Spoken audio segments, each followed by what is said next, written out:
É uma honra, irmão, de verdade, ter o pastor aqui e aprender com ele. Fala, pastor. Glória a Deus. Pai do Senhor, estou me sentindo um visitante hoje aqui, viu, irmãos? Sendo recebido com palmas. Paz do Senhor Jesus a todos, amém, irmãos? Glória a Deus. Queridos, reforçando aí, nós teremos uma semana bem abençoada, né? Uma agenda bem cheia, toda semana bem cheia, né? Então, o pessoal que pretende estar conosco nessa convivência da quinta-feira, muitos de nós já vamos na quarta após o culto, e a gente já vai para dormir lá e aproveitar melhor o dia, né? Então, procure se informar. Ah, pastor, não sei se eu vou. Tchau para você, eu vou curtir o meu feriado com a minha família e com os meus amigos, Eduardo, Tice, companhia, a minha mãe, meu pai, e vai ser bom demais, né? E quem mais quiser estar junto naquele lugar maravilhoso lá, com piscina, muito verde, um açude maravilhoso, então cuida, tá? E o culto regional no sábado, muito importante, um culto especial, dia 1º, né? A ordenação dos pastores de Javan e Josi, uma ocasião muito especial, a igreja precisa realmente honrar essa data, tá bom, irmãos? Ok, vamos abrir as nossas Bíblias no Evangelho de Lucas, capítulo 10. Saulo, tudo bem, Saulo? Vou colocar o Saulo no ministério de recepção, né? Saulo vai ficar na recepção da igreja, que todo mundo que chega, ele recepciona com muita alegria, né? Você encontrou aí o Evangelho de Lucas, capítulo 10, diga amém. Amém. Nós vamos ler do verso 1 ao 16, tá bom? Vamos lá, diz assim: Depois disto, o Senhor designou outros 70 e os enviou de 2 em 2 para que o precedessem em cada cidade e lugar onde ele estava para ir. E lhes fez a seguinte advertência: a seara é grande, mas os trabalhadores são poucos. Rogai, pois, ao Senhor da seara que mande trabalhadores para a sua seara. Ide, eis que eu vos envio como cordeiros para o meio de lobos. Não leveis bolsa, nem alforge, nem sandálias, e a ninguém saudeis pelo caminho. Ao entrardes numa casa, dizei antes de tudo: paz seja nesta casa. Se houver ali um filho da paz, repousará sobre ele a vossa paz. Se não houver, ela voltará sobre vós. Permanecei na mesma casa, comendo e bebendo do que eles tiverem, porque digno é o trabalhador do seu salário. Não andeis a mudar de casa em casa. Quando entrardes numa cidade e ali vos receberem, comei do que vos for oferecido. Curai os enfermos, que nela houver, e anunciai-lhes: a vós outros está próximo o reino de Deus. Quando, porém, entrardes numa cidade e não vos receberem, saí pelas ruas e clamai, até o pó da vossa cidade, que se nos pegou aos pés, sacudimos contra vós outros. Não obstante, sabei que está próximo o reino de Deus. Digo-vos que naquele dia haverá menos rigor para Sodoma do que para aquela cidade. Ai de ti, Corazim, ai de ti, Betsaida, porque se em Tiro e em Sidom se tivessem operado os milagres que em vós se fizeram, há muitos que elas se teriam arrependido. Assentado em panos de saco e cinza. Contudo, no juízo haverá menos rigor para Tiro e Sidom do que para vós outras. Tu, Cafarnaum, elevar-te-ás porventura até o céu? Descerás até o inferno. Quem vos der ouvidos, ouve-me a mim, e quem vos rejeitar, a mim me rejeita. Quem, porém, me rejeitar, rejeita aquele que me enviou. Amém? Vamos orar. Deus maravilhoso, santo, Deus de graça e misericórdia, mais uma vez, ó Deus, te damos graças por esse momento na tua casa, por esse momento onde nós podemos erguer as nossas mãos e te adorar, por esse momento de encontro contigo, do mover, do fluir do teu Espírito Santo, onde nós podemos apresentar a ti a nossa adoração, nosso louvor, podemos sacrificar, ó Deus, sacrifícios de louvor e adoração a ti. Também, ó Pai, nós queremos nesse momento que o Teu Espírito Santo venha falar aos nossos corações. Queremos ouvir o Teu Espírito a nos edificar, a nos corrigir. O Teu Espírito Santo por meio da Tua palavra, Senhor Deus, que é mais afiada do que espada de dois gumes, a penetrar a nossa alma nessa noite, Senhor. Em nome de Jesus, vem e nos desafia, Senhor, nos corrige, conforme é a revelação da Tua palavra. Esta é a minha oração, em nome do Senhor Jesus. Amém. Amém. Louvado seja Deus. Meus irmãos, aqui é conhecida a missão dos 70, né? Jesus reúne 70 dos seus discípulos e os envia de 2 em 2 pelas cidades da vizinhança ali, da região de Israel, exatamente já para ir anunciando que Jesus ia chegar lá, que Jesus ia chegar, obviamente, fazendo o ministério, levando o ministério terreno, levando a boa notícia, levando a palavra da salvação, operando sinais e prodígios, como ele sempre tem feito. Mas Jesus envia primeiramente esses seus discípulos, de 2 em 2, cerca de 70 deles, e isso acontece logo depois de algumas pessoas quererem seguir a Jesus, e Jesus dizerem para eles, né, olha, a raposa tem seus covis, as aves dos céus têm seus ninhos, mas o Filho do Homem não tem onde reclinar a cabeça. Jesus vai colocando essa urgência, essa importância, essa necessidade de segui-lo, mas a responsabilidade de segui-lo, a responsabilidade de ser realmente um enviado de Deus, de ser um servo de Deus, de ser um ministro de Deus, um evangelista, uma testemunha, um crente da parte de Deus. E essa passagem do capítulo 10 aqui, ela vai nos mostrar alguns ensinamentos muito importantes que eu gostaria de compartilhar com vocês nessa noite, né?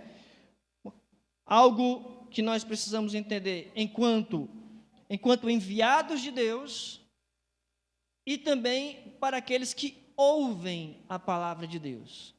É uma situação em uma via de mão dupla. Existe aqui, vamos dizer, algo importante para aqueles que querem fazer a obra do Senhor, e algo muito importante para aqueles que vão ouvir essa mensagem que Deus está nos comissionando.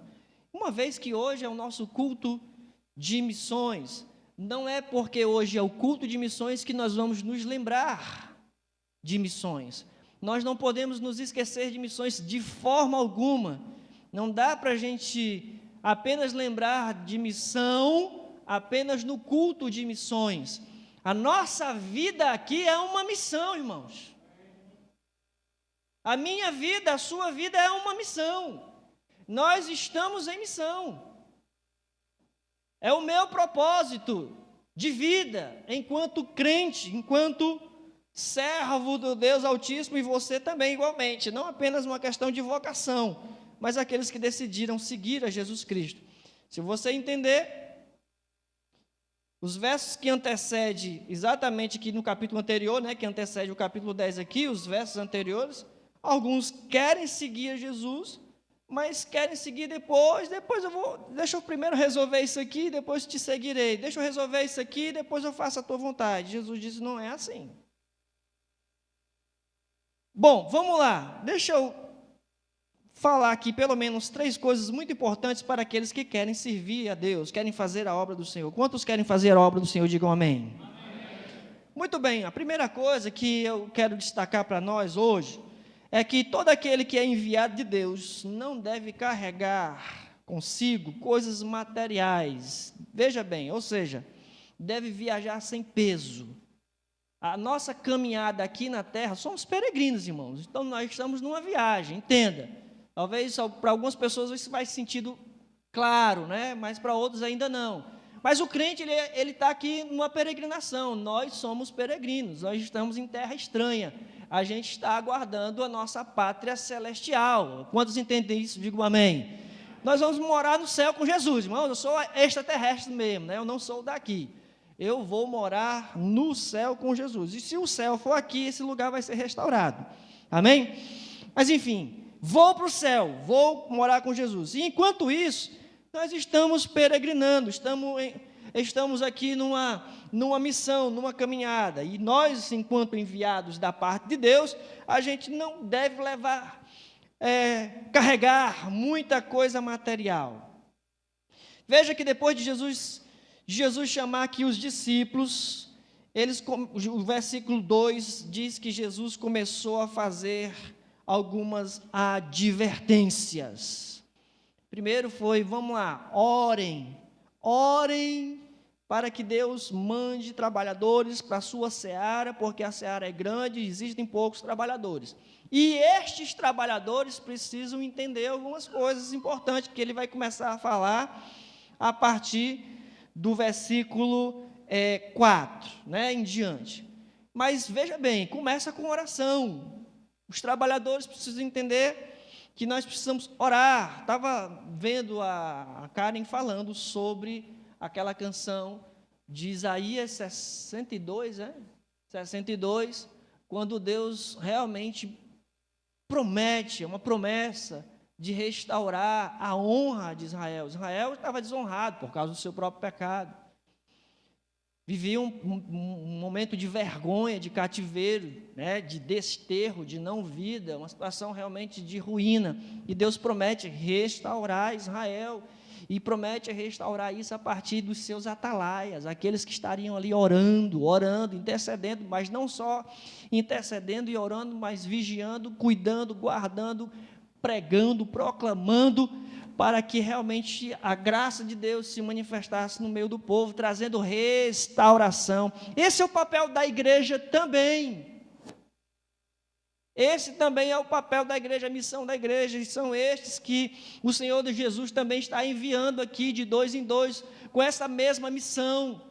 Se você prestou atenção na leitura do texto, para a gente realizar essa missão, quando Jesus diz, eis que vos envio como cordeiros para o meio de lobos, aí, como eu falei, a primeira observação que eu quero trazer para nós é não carregar muita coisa material. E qual é a importância de nós entendermos isso, quando Jesus diz, não leveis bolsa, nem alforje, nem sandálias?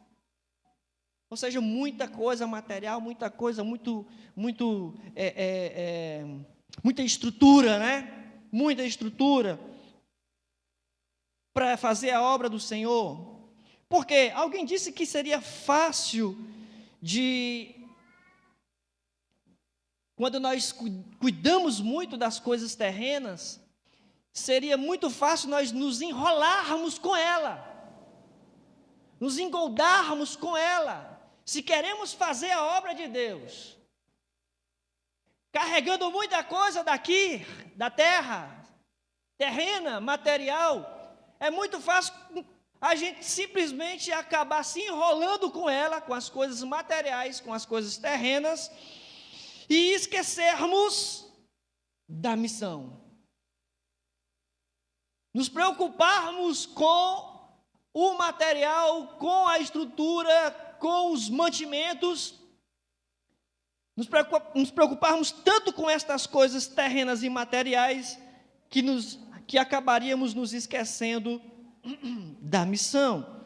Ou seja, nós, enquanto enviados da parte de Deus, não devemos carregar muita coisa material, muita coisa terrena. A gente tem que viajar sem peso, irmão.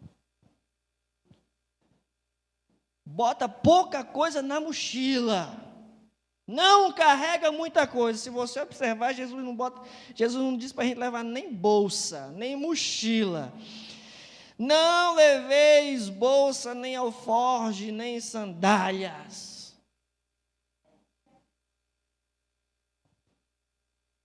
Segundo Timóteo, capítulo 2, eu vou ler algumas referências.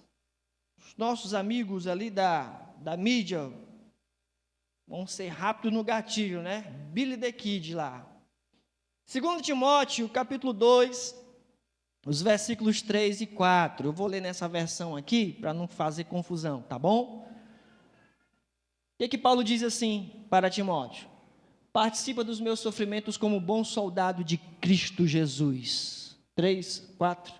Nenhum soldado em serviço se envolve em negócios desta vida, porque o seu objetivo é satisfazer aquele que o arregimentou. Ou seja, quando a gente é chamado para fazer algo, a gente não pode estar perdendo a direção. Um soldado vai para a guerra, o que ele leva? A sua arma, um cantilzinho de água aqui. Ele não leva um monte de coisa não, irmão. Ele não pode levar um monte de coisa, ele está em guerra. E se ele tiver mesmo na hora do bagaço lá, nem um cantil de água ele não leva. É só a metralhadora na mão, enfim, nos nossos dias, porque naquela época era só a espada, né? Ou o escudo. É nesse sentido que eu quero que você entenda, quando nós vamos fazer quando nós somos chamados para fazer a obra do Senhor, quando Jesus enviou esses 70 de 2 em 2, quanto mais nós estivermos carregados das coisas materiais, das coisas terrenas, vai ser mais difícil a gente fazer a obra do Senhor. Também, segundo Timóteo 4:10, bota para nós aqui. Porque Demas era um colega de ministério do apóstolo Paulo. Porque Demas, tendo amado o presente século, Demas simplesmente, Paulo, cansei dessa vida de crente, eu tenho que trabalhar mais, eu preciso, sei lá, tem outras coisas que eu quero experimentar, que eu quero viver, preciso construir outras coisas da minha vida. Porque Demas, tendo amado o presente século, me abandonou e foi para Tessalônica. O cara simplesmente, eu preciso viajar, eu preciso cuidar aí dos meus projetos, dos meus planos, de minha carreira. Demas, tendo amado o presente século, me abandonou e se foi para Tessalônica. Crescente foi para a Galácia, Tito foi para a Dalmácia. Tito não se desviou, só simplesmente foi fazer outras coisas. Mas para nós entendermos que se nós queremos fazer realmente a vontade de Deus, a gente não pode carregar muita coisa terrena. A gente não pode se apegar com muita coisa terrena. No Evangelho de Lucas, capítulo 8, versículo 16. Perdão, versículo 14, muda. Aqui é o Jesus falando sobre a parábola do semeador. E em um determinado momento ele diz que a semente que caiu entre espinhos são os que ouviram a palavra de Deus, né? A semente é a palavra de Deus. Mas no decorrer dos dias foram sufocados com os cuidados, as coisas da terra, as riquezas, os deleites da vida, e os seus frutos não chegaram a amadurecer. Estava preocupado demais com as coisas da terra, não consegue realmente avançar, não consegue viver o propósito de Deus na vida dela nunca.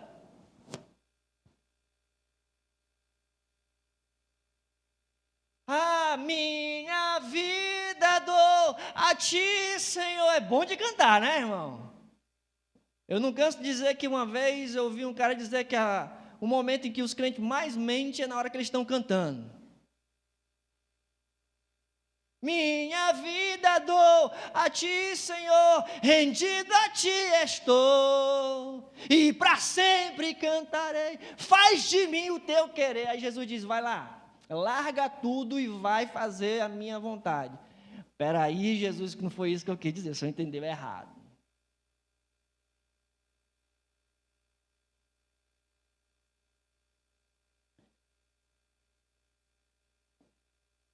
Semente que caiu ali entre os espinhos, até nasceu ali o brotinho, né?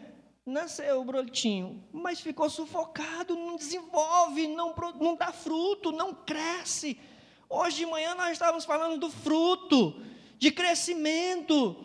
Nós estávamos falando desse processo que progride, que avança, que cresce, que é a santificação, que é a vida com Deus. Tem um homem que aqui simplesmente, quando eu li, só disse que o nome dele era Dr. Johnson. Então, existe 1 milhão de Dr. Johnson no mundo. Eu não sei quem é esse Dr. Johnson. Então, só sei que é um Dr. Johnson, tá? Ele foi visitar um castelo e ele visitou o castelo e também foi conhecer como é que funcionava o sistema do castelo, todo o conforto do castelo, o serviço do castelo, tudo quanto o castelo podia oferecer. E ele disse o seguinte: estas são as coisas que fazem difícil morrer. Eu quase não entendi a fala dele. Mas o crente, irmãos, se ele não morrer, ele não consegue nascer de novo.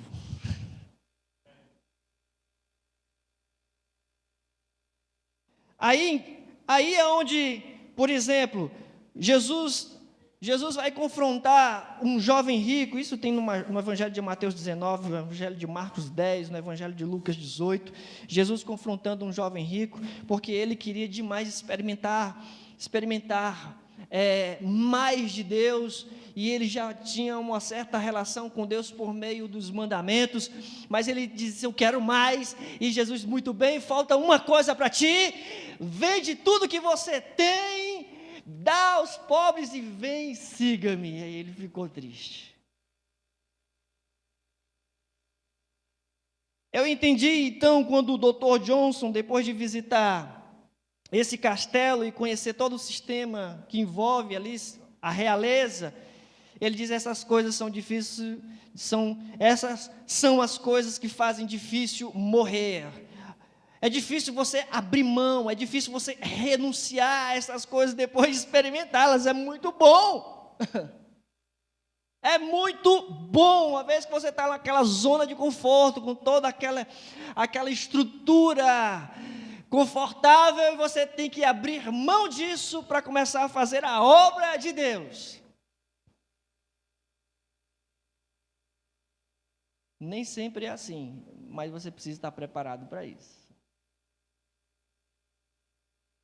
Porque Jesus disse o seguinte, olha, não se engane, irmão.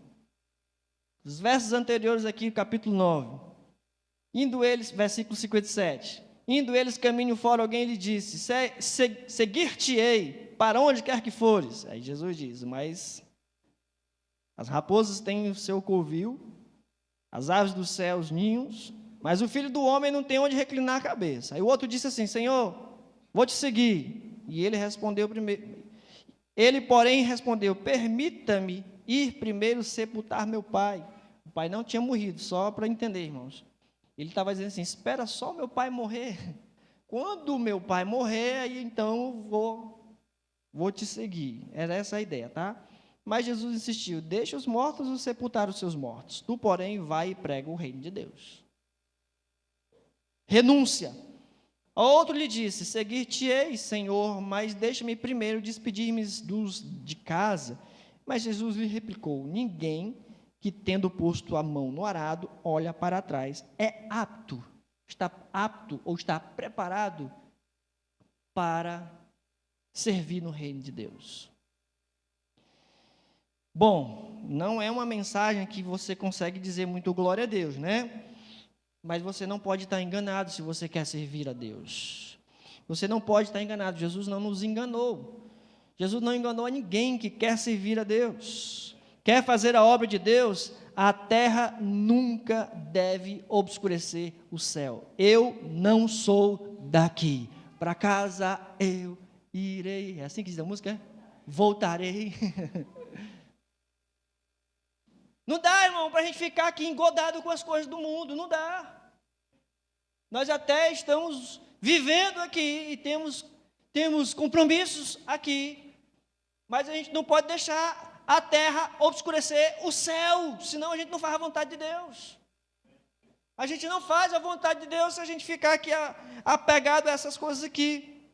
Uma outra coisa que eu acho interessante nós observarmos, além dessa questão terrena e material, ainda no versículo 4, quando Jesus diz, não leveis bolsa, nem alforjes, nem sandálias, aí ele diz mais, e a ninguém saudeis pelo caminho.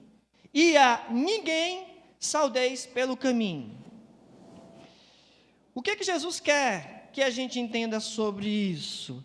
Para a gente entender melhor, por exemplo, no livro de 2 Reis, capítulo 4, por volta do versículo 29, o profeta Eliseu faz essa recomendação também ao seu servo, o Geazi.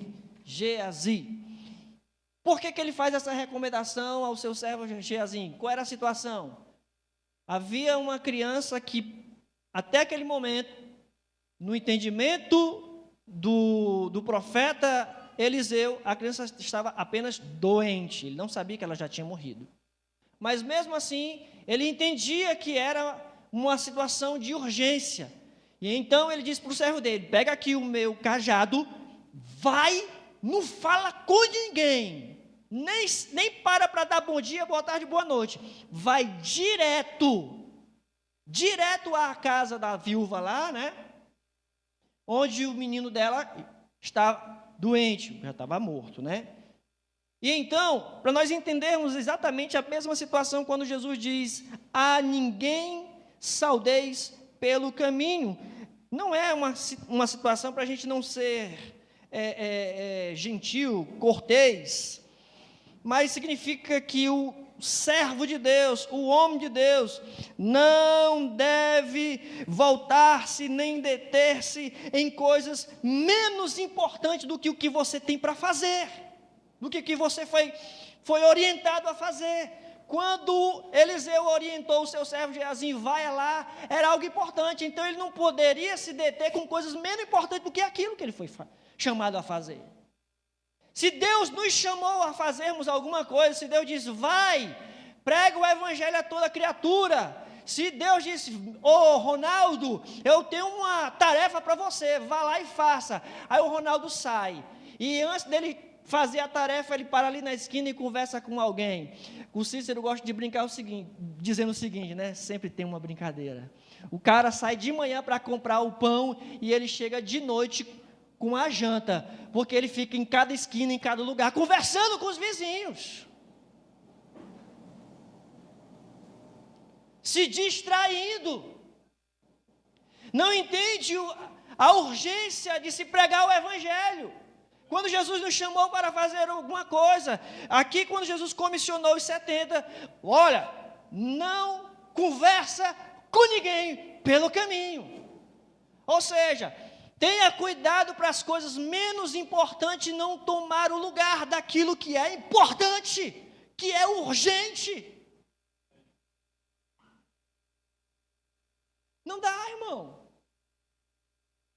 O crente fica o tempo todo, daqui a pouco eu faço, estou fazendo a obra do Senhor, sem objetividade, sem urgência, sem obedecer, parando pelos caminhos da vida, não funciona. Então, enquanto enviados da parte de Deus, nós precisamos nos concentrar na tarefa. Foco. Isso não é papo de coach, não. Precisamos nos concentrar na tarefa, nos concentrar na missão, Precisamos nos concentrar no propósito, precisamos nos concentrar na urgência de pregar o Evangelho. As pessoas estão morrendo sem Jesus. O mundo está aí, uma vergonha ao avesso, e a igreja está fazendo festinha. Eu acho que isso deixa Deus meio enojado. Precisamos pregar o Evangelho, ir para os muros orar, sermos atalaias, gritar em alto e bom som que é chegado o reino de Deus.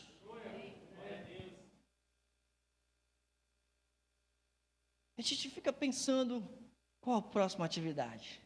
Qual é o próximo congresso? Qual a próxima atividade? Próximo evento que nós vamos fazer? Tudo isso tem o seu valor. Precisamos tomar o cuidado para esse negócio não roubar de nós o foco de pregar o Evangelho, a missão de pregar o Evangelho. Precisamos nos concentrar na tarefa. Coloca para nós aqui o livro de Neemias, capítulo 6, nós vamos ler dos versos 1 ao 4, Neemias, capítulo 6.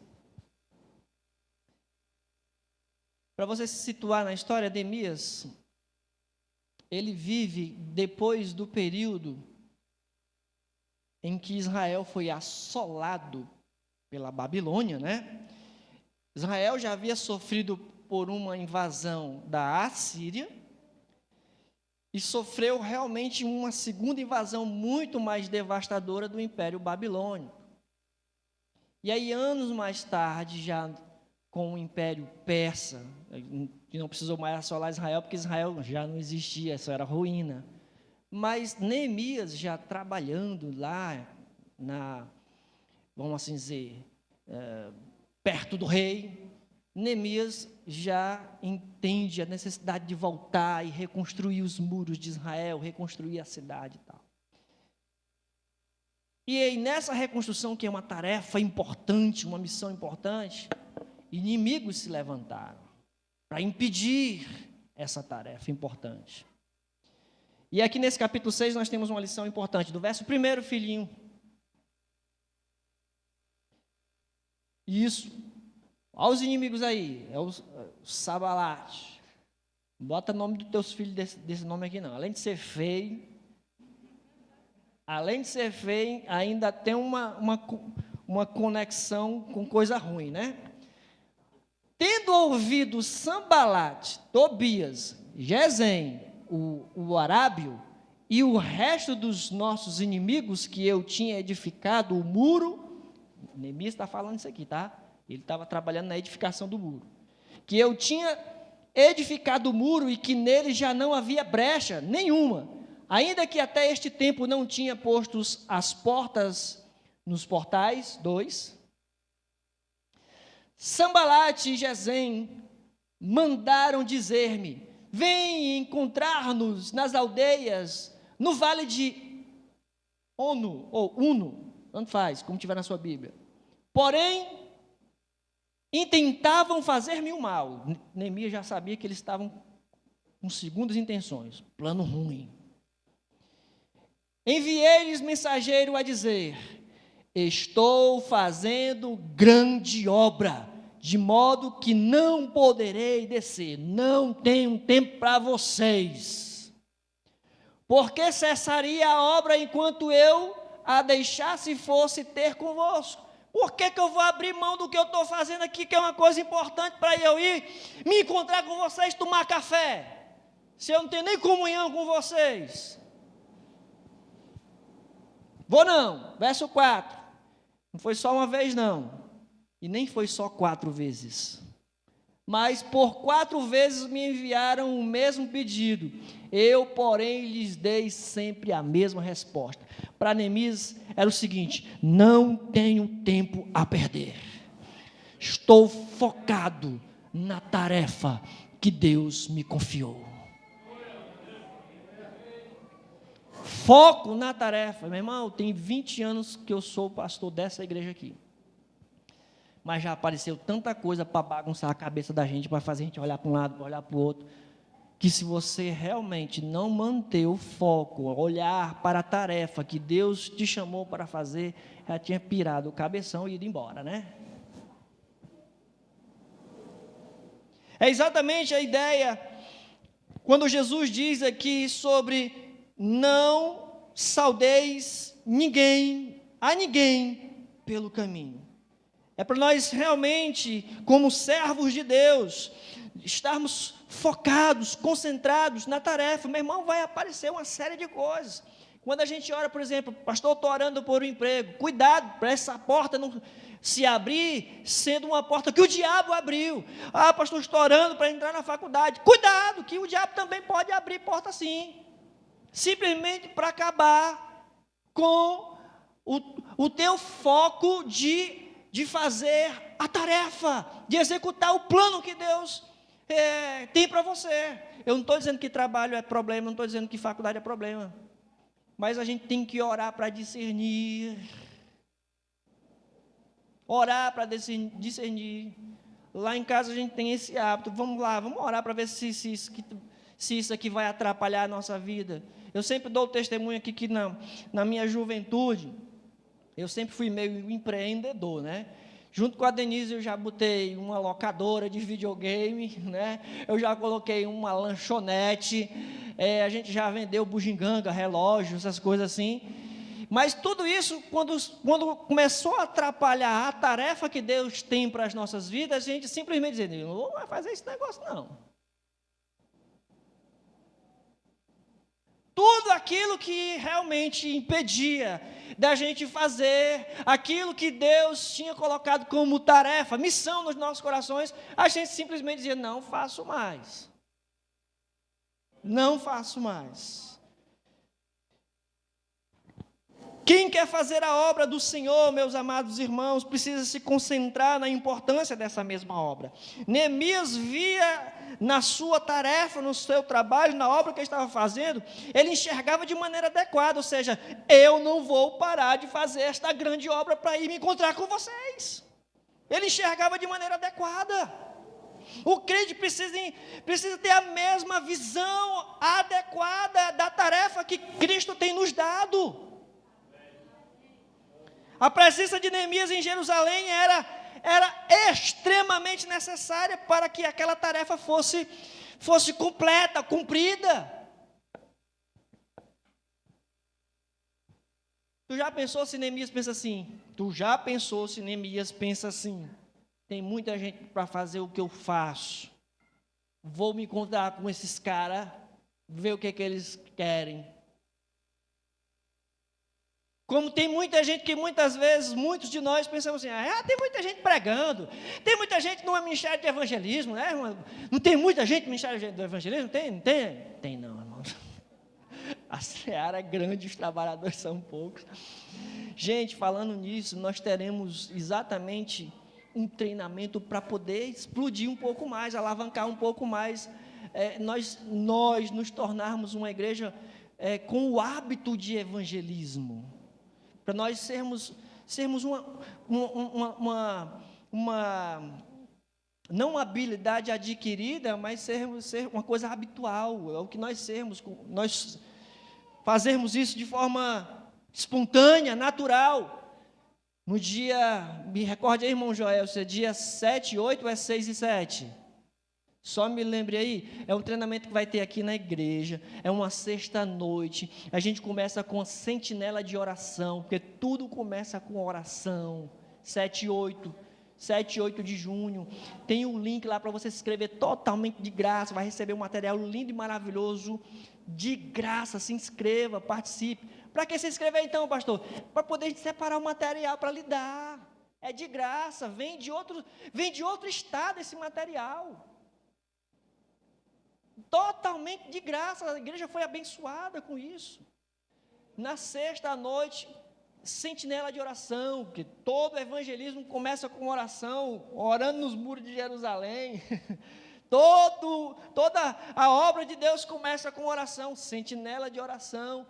E aí, na sexta noite, no sábado, A partir das 3 da tarde, se não estou enganado, e aí vai noite adentro, aí tem lá o Evangelho de João, como você usar o Evangelho de João para evangelizar e tal, e tem um outro material para você poder realmente levar a palavra de Deus de casa em casa, que é o que nós já estamos fazendo com um grupo bem reduzido, mas nós gostaríamos que o máximo de pessoas da igreja pudesse ter a mesma capacidade de fazer essa obra. Então, era exatamente o pensamento de Neemias: eu não vou parar de fazer essa grande obra para ir me encontrar com vocês, porque a minha presença neste muro, para completar essa obra, é extremamente necessária, sem falar que se Neemias larga ali o muro, para ir se encontrar com os camaradas, era uma viagem de aproximadamente 11 quilômetros, cheios de perigos, e uma viagem completamente fútil, sem propósito. Pura distração. Portanto, quem quer fazer a obra do Senhor, concentre-se na importância da obra. Amém? Amém. Quantos entendem que a obra do Senhor é importante? Amém. Quantos estão focados na tarefa, na missão? Digam amém. Amém. Amém. Olha, vou dizer uma coisa aqui, rapidinho. O Lucas estava falando aqui sobre uma missionária que trouxe uma palavra aqui há uns anos atrás, sobre sentar na cadeira A, B, C, né? Ou seja, você pode fazer missões indo, você pode fazer missões orando, você pode fazer missões enviando alguém, contribuindo, enfim.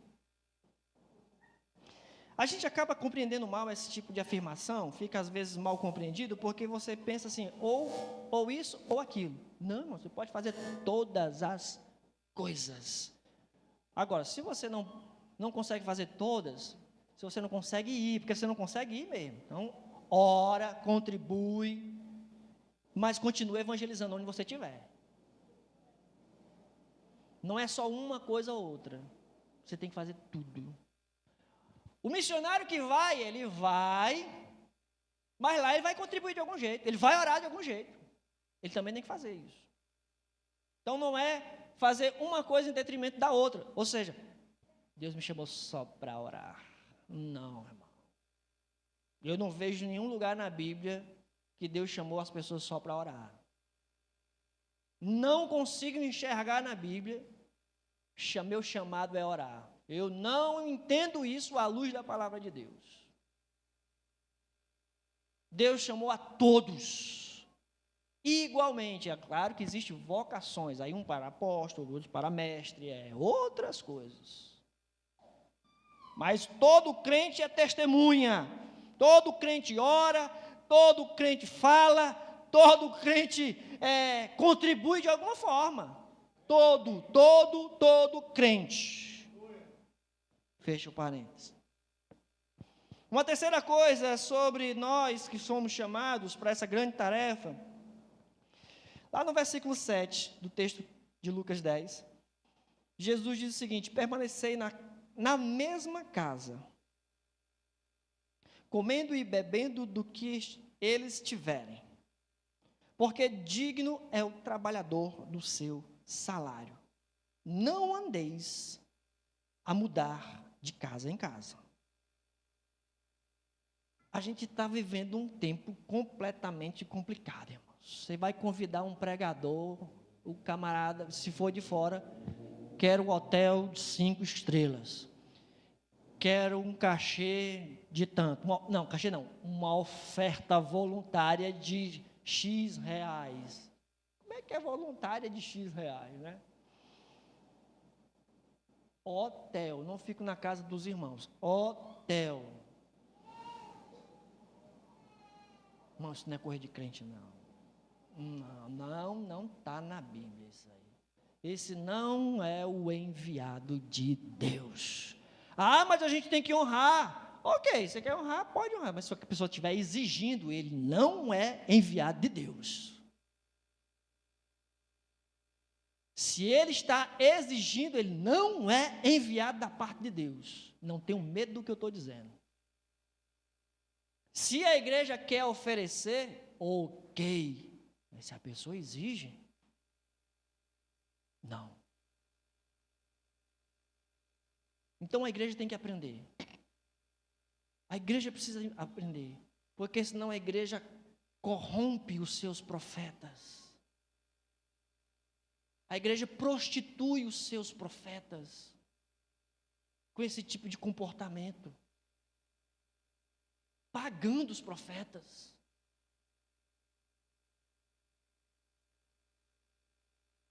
Colocando os profetas no maior luxo do mundo.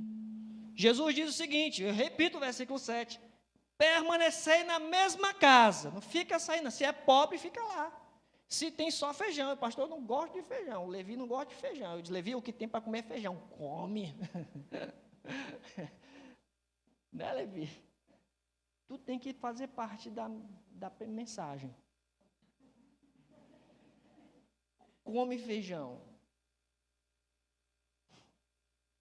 Permanecei na mesma casa, comendo e bebendo do que eles tiverem.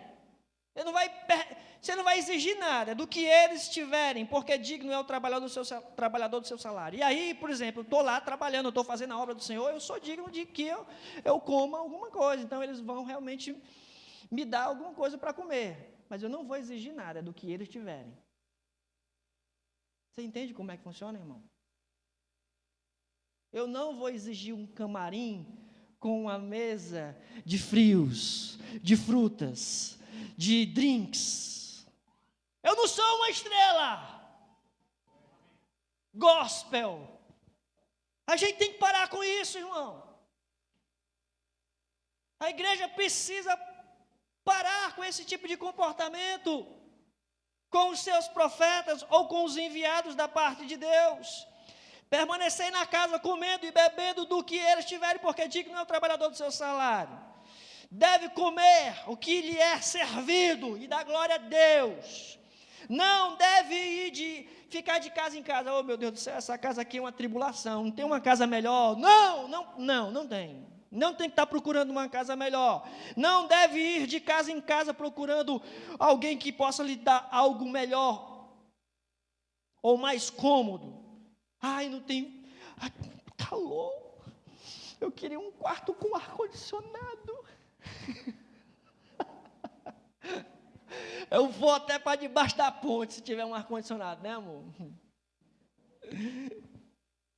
Não podemos nos tornar parasitas da igreja, irmão. Sugando a igreja, pesando a igreja. Os enviados de Deus não podem se comportar dessa forma. Eu ia pedir para o Davi traduzir isso aqui para mim, mas ele estava cochilando. Está escrito em inglês o seguinte, um livro muito antigo, primitivo até, por volta do ano 100 depois de Cristo. Está aqui em inglês o título, The Teacher of the 12 Apóstolos. Ou seja, é alguma coisa de ensinamento dos 12 apóstolos, né? Professor. Tá vendo? Aí, são os coaching, né? Mas esse livro antigo sobre a doutrina dos 12 apóstolos, por volta do ano 100, é dito aqui como o primeiro livro de disciplina, né, da igreja, e dizia o seguinte, que os profetas que andavam de casa em casa, ou melhor, de cidade em cidade, dizia o seguinte, estabelece-se que se um profeta quer ficar em um lugar por mais de 3 dias sem trabalhar, ele é um falso profeta. Vai ficar mais de 3 dias na casa de fulano e não quer ajudar, é um falso profeta. Quer ser sustentado pela obra. Falso profeta. E se esse mesmo espírito, ou esse mesmo profeta, né, pede dinheiro ou comida, também é um falso profeta. Se ele está exigindo alguma coisa, dinheiro ou comida, é um falso profeta. Essa doutrina antiga, viu? Mas se esqueceram disso aqui. Aquele que trabalha merece seu salário, mas um servo de Jesus Cristo, o Cristo crucificado, não pode procurar luxo, irmão. Não pode. Não pode. E eu provo na Bíblia que não pode, irmãos. Goste ou não, luxo não é para servo do Senhor. Falei. Não é. Nem Jesus ficou ali nos palácios de Herodes. Nem Jesus. Eu ouvi um pregador aí, eu não vou dizer o nome dele. Para tu ver o tamanho da distorção que a galera faz, né?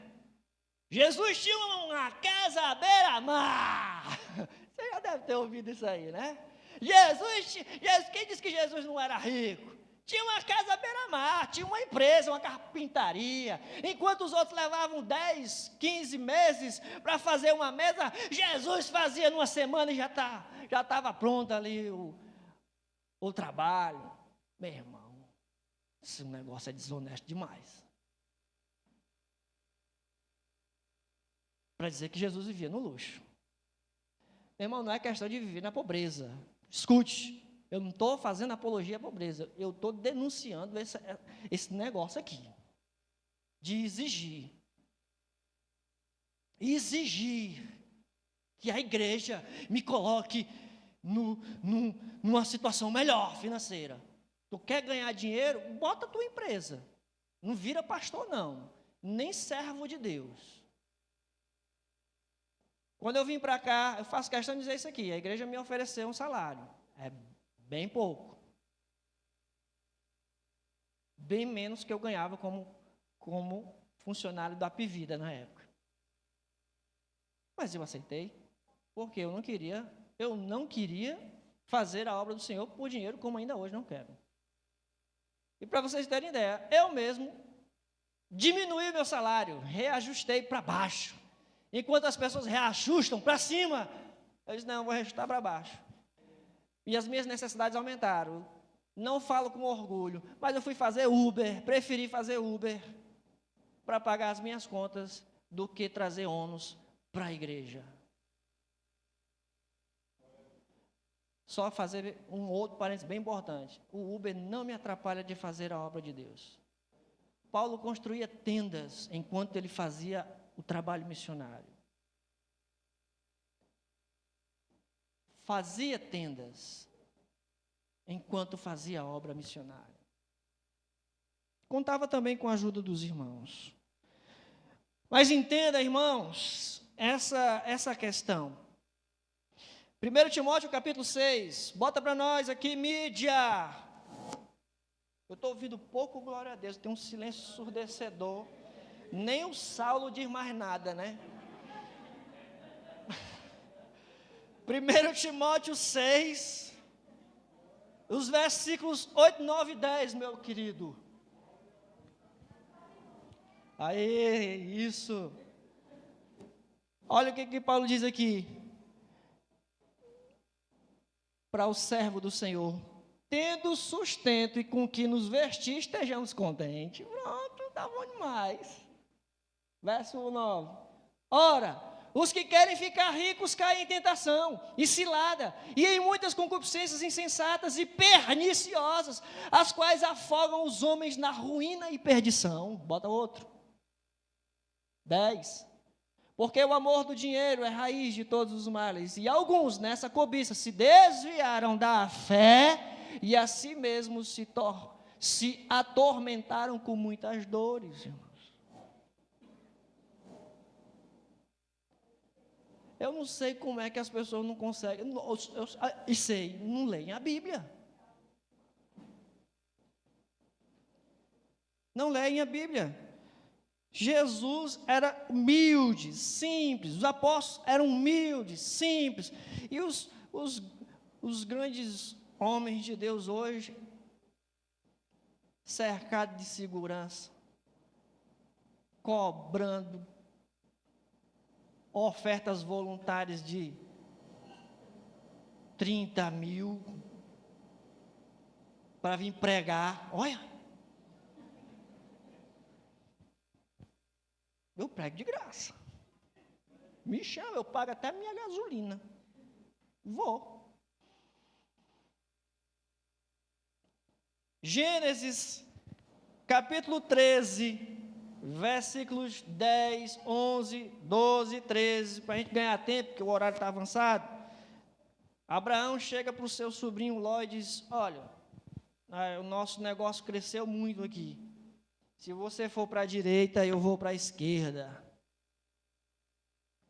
Escolhe aí para onde você quer ir, com seus funcionários, com as suas propriedades, né, seja os seus animais. E eu vou, se você for para lá, eu vou para cá com os meus funcionários e os meus gados. E aí o que o Ló ergueu os olhos e observou as planícies do Jordão, que eram todas irrigadas, férteis. Eram como o jardim do Senhor, como as terras férteis do Egito. Aí ele foi para lá. Ele encontrou Sodoma e Gomorra depois, né? Morreu. Todos os negócios faliram. Primeira coisa que ele viu foi: ali eu vou ganhar dinheiro. Ali eu vou prosperar. No livro de Números, capítulo 22, versículos 17, 18, 19. Bota para nós. Números 22, 17, 18, 19. Porque grandemente te honrarei e farei tudo o que me disseres. Vem, pois, rogo-te, amaldiçoa-me este povo. Vocês sabem do que está falando aqui? O Balaque falando com o Balaão. Balaão é um profeta. É um falso profeta. E por que ele é falso? Porque ele gostava de dinheiro. Falava com Deus e Deus falava com ele tudo, viu, gente? Só que ele era falso. E era falso por quê? Porque gostava de dinheiro. Respondeu Balaão aos oficiais de Balaque: ainda que Balaque me desse a sua casa cheia de prata e de ouro, eu não poderia traspassar o mandado do Senhor, meu Deus, para fazer coisas pequenas ou grandes. Ele sabia que não podia fazer, mas ele estava doido por aquele dinheiro. Agora, pois, rogo-vos que também aqui fiqueis esta noite, para que eu saiba o que mais o Senhor me dirá. Enfim, para encurtar a história, ele ensinou Balaque a armar ciladas no meio dos filhos de Israel, fazendo com que os filhos de Israel se prostituíssem, caíssem em pecado, porque o Israel em pecado, Deus sai de cena. E quando Deus sai de cena, o povo fica vulnerável. Então Balaão deu a ideia. Balaão disse assim: eu não posso amaldiçoar o que Deus abençoou, mas eu vou te dar a ideia, me paga. As coisas aconteceram semelhante também nos dias de Josué. Josué nunca tinha perdido uma batalha, ele perdeu uma batalha e ele não ficou sem entender por quê. Porque Deus havia dito para Josué: Josué, ninguém te resistirá todos os dias da tua vida. E aí de repente Josué perde uma batalha e ele não entendeu por quê. Alguém dos filhos de Israel cobiçou coisas amaldiçoadas e colocou, debaixo dos tapetes. Dizendo Deus com Josué: o povo de Israel pecou, violou a aliança, e eu lhes ordenara. Sim, tomou daquilo que é amaldiçoado e furtou para si, e também o escondeu e o guardou entre as suas bagagens. Trouxe maldição. Israel perdeu a batalha. No livro de Reis, no segundo livro de Reis, capítulo 5, versículo 20 e 27, tem a história de Naamã. Naamã leva presentes para o profeta Eliseu, e aí, querendo comprar a bênção, Eliseu deu o comando: vai ao Rio Jordão, mergulha 7 vezes, você vai ficar curado. Naamã estava leproso. E aí, Naamã ficou meio indignado, cheio de presentes, voltou com seus presentes. Mas, convencido pelo seu servo, fez o que o profeta havia dito. Mergulhou, ficou curado. E ele volta para agradecer. E aí chega lá em Eliseu e diz, está aqui, fica com isso aqui. E Eliseu diz, eu não quero R$1 seu. Volte com todo o seu tesouro. Não quero nada. Profeta de Deus é assim. Volte com tudo que é seu. Foi o que o servo de Eliseu fez. Não acredito. Tanto de presente. Quando o homem estava bem com lá, correu lá no comandante. Comandante! Deus abençoou, né? O senhor não podia deixar aí um negocinho para nós? O comandante agradecido. Pode pegar, pode pegar. O Geazinho pegou.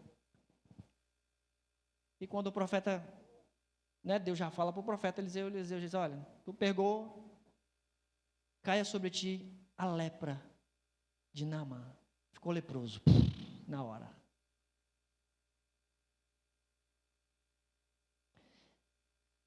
No livro de Provérbios, capítulo 15, versículo 27, o avarento coloca a sua própria família em apuros. O avarento coloca a sua própria família em apuros. Bota aí, meu filho, pode botar. Provérbios 15, 27.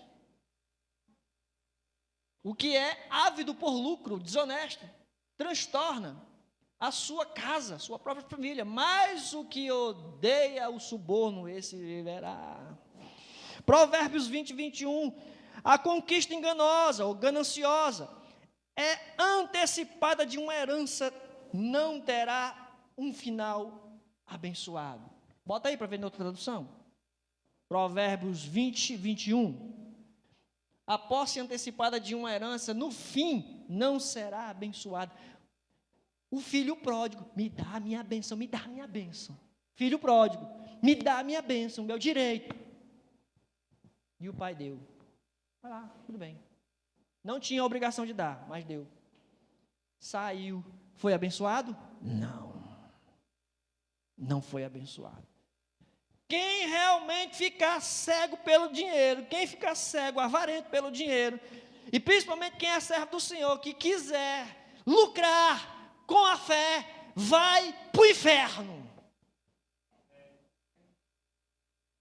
Apartai-vos de mim, malditos, não vos conheço, vós que praticais a iniquidade. O camarada vai dizer assim, eu profetizei teu nome. Fizemos isso e aquilo no teu nome. Não te conheço, é o que Jesus vai dizer. Quer fazer a obra de Deus? Não pense em lucrar com isso. Bom, essas observações que eu fiz, essas 3 observações são sobre aqueles que querem fazer a obra do Senhor. Mas existe também observações para aqueles que ouvem a palavra de Deus, porque a palavra de Deus será pregada pelos servos do Senhor. Deus vai realmente levantar obreiros para a sua seara, trabalhadores para a sua seara. E esses trabalhadores vão pregar o evangelho, esses trabalhadores vão realmente falar ali que está próximo o reino de Deus. Sabei que está próximo o reino de Deus. E nesse sentido, para aqueles que ouvem a mensagem de Deus, e de repente hoje você está aqui ouvindo a mensagem de Deus, e essa passagem nos mostra que o fato de nós ouvirmos, aqueles que ouvem a palavra de Deus, já estão sobre uma grande responsabilidade. Você ouviu, no dia do juízo, no have desculpa.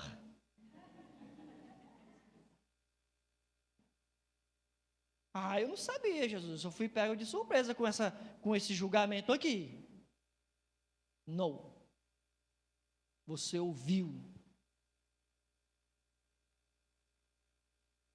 Quando a gente escuta a palavra de Deus, pela boca dos seus profetas, dos seus enviados, dos seus servos, nós já estamos debaixo de uma grande responsabilidade. O homem será julgado de acordo com o que teve a oportunidade de conhecer. Você está tendo a oportunidade de conhecer algo hoje. Você será julgado de acordo com esta oportunidade que você tem hoje de conhecer a palavra de Deus.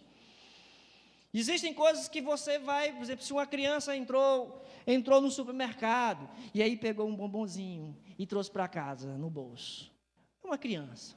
A criança entrou numa lojinha e pegou uma borrachinha e trouxe no bolso para casa. Você até vai na escola, trouxe a lapiseira do coleguinha que achou bonito e traz para casa. O papai vai lá e diz: olha, não pode fazer isso. Mas um adulto fazer isso aí.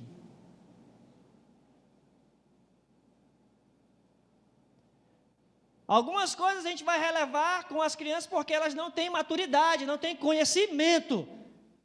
Mas com adulto você vai dizer: é ladrão. Já não é mais criança. Fez sabendo. Não tem desculpa. A gente pode até perdoar. Alguém colocou assim: você pode perdoar os indígenas de fazerem a cultura deles, alguns rituais que para nós pode ser até absurdo ou até crime. Mas para alguém que é civilizado, está dentro de uma civilização, onde tem ali um código civil, leis, vai ser penalizado. Ele tem conhecimento da civilização, então ele vai ser penalizado. A nossa responsabilidade, a responsabilidade de cada um daqueles que ouvem a palavra de Deus, é a outra face do privilégio. É um privilégio conhecer a palavra de Deus, porque o conhecimento liberta. Com esse privilégio vem a responsabilidade. Você será cobrado por ele. Existe uma afirmação que se diz que a ignorância é uma bênção, porque você não pode realmente ser cobrado por aquilo que você não sabe. A exemplo disso, nós temos lá Nínive. Jonas vai lá pregar em Nínive. Deus diz para Jonas: vai lá, prega em Nínive. Diz que se eles não se arrependerem, eu vou julgar a cidade. Todos serão destruídos. Jonas fica aborrecido, não quer pregar, mas no final das contas você sabe que ele foi lá e pregou. A cidade toda se arrependeu dos seus pecados, aquela coisa toda, e Deus poupou todas aquelas pessoas. Jonas ficou irritado porque Deus poupou aquelas pessoas. E Deus ensinou Jonas da seguinte forma: Jonas, porque primeiro Deus fez crescer uma planta que produziu sombra para Jonas, naquele sol quente que ele estava, e ele ficou feliz com aquela planta, e no outro dia Deus enviou um bichinho que comeu a planta, morreu a planta, e o Jonas voltou a ficar no sol, e Jonas brigou com Deus: por que o senhor não teve misericórdia dessa planta? Fez essa planta morrer? Jonas ficou indignado com a planta, brigando com Deus. E Deus diz: ô Jonas, tu está aí indignado com essa planta, e tu acha que eu não vou ter misericórdia de todo aquele povo de Nínive, que não sabe discernir da sua mão direita e a sua mão esquerda? Jonas foi lá pregar. Se eles não se convertem, o juízo de Deus é justo, porque eles agora tinham o conhecimento do que Deus estava para fazer na vida deles.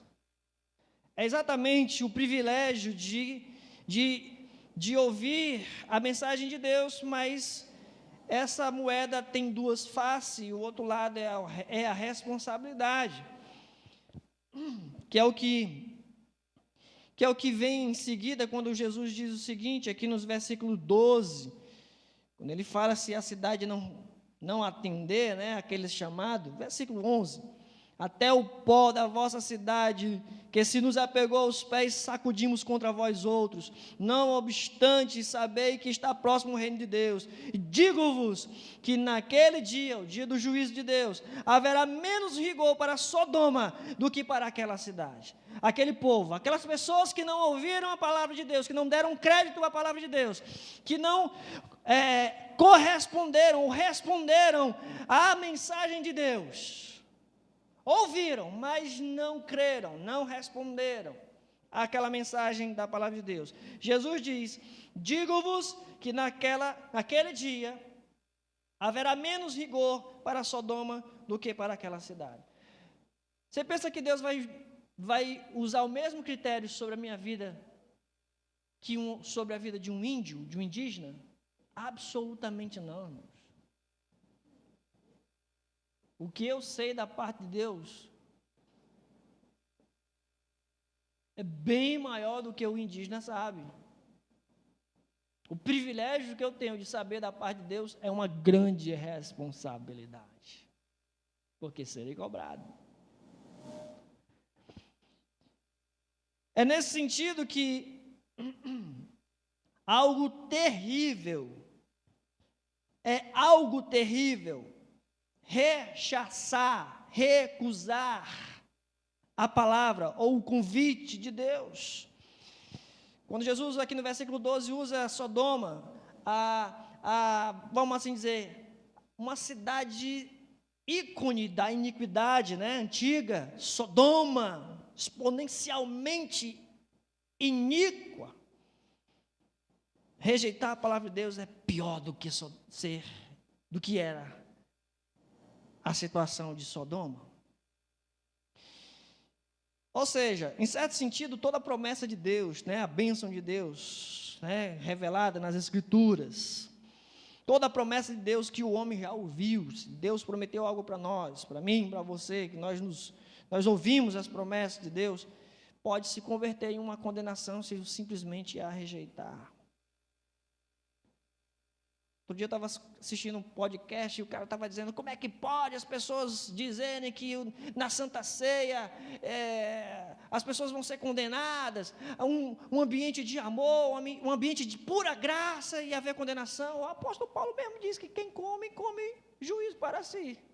E se a pessoa não discernir, ela está caminhando rumo à condenação junto com o mundo. Está lá no texto de 1 Coríntios 11. A ceia é uma bênção, mas se eu não discernir, é condenação, é juízo, sim, à mesa do Senhor. A mesa do Senhor. Aquilo que nós estávamos falando na escola dominical hoje de manhã, que para algumas pessoas, as pessoas só pregam um lado da moeda. Existe o privilégio e a responsabilidade, irmãos. Se eu conheço algo, eu preciso viver isso. Eu preciso abraçar essa verdade, essa promessa. Do contrário, ela se torna maldição na minha vida, condenação contra mim. Se torna tudo aquilo que você disser será usado contra você no tribunal. Me entende?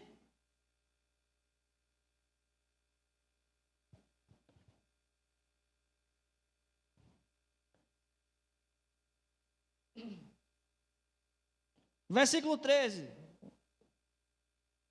Ai de ti, Corazim. Ai de ti, Corazim. Ai de ti, Betsaida. Porque se em Tiro e em Sidom se tivessem operado os milagres que em vós se fizeram, há muitos que ela já teria se arrependido, se convertido, né? Assentado em pano de saco e cinza, né? Um arrependimento genuíno, profundo. Contudo, no juízo haverá menos rigor para Tiro e Sidom do que para vós outros. Tu, Cafarnaum, elevar-te-ás porventura até o céu? Vai para o céu, Cafarnaum? Vai nada. Vai nada. Descerás ao inferno. Foi Jesus que falou aqui. Descerás ao inferno. Verso 16. Quem vos der ouvidos, ouve-me a mim.